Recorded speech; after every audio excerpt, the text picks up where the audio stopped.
County in northern Maryland until 3:30 a.m. At 2:52 a.m., severe thunderstorms were located along a line extending from Falston to Kingsville, moving northeast at 65 miles per hour. Hazard, 60 miles per hour wind gusts. Source, radar indicated. Impact, damaging winds will cause some trees and large branches to fall.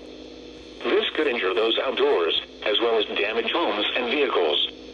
Roadways may become blocked by downed trees. Localized power outages are possible.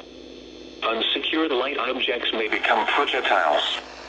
Locations impacted include Aberdeen, Havertide Grace, Aberdeen Proving Ground, Bel Air South, Bel Air North, Falston, Riverside, Kingsville, Pleasant Hills, Durrettsville, Perryman, Edgewood, Joppatone, Pilesville, Darlington, Cardiff, Churchville, Norrisville, Carsings, and Forest Hill.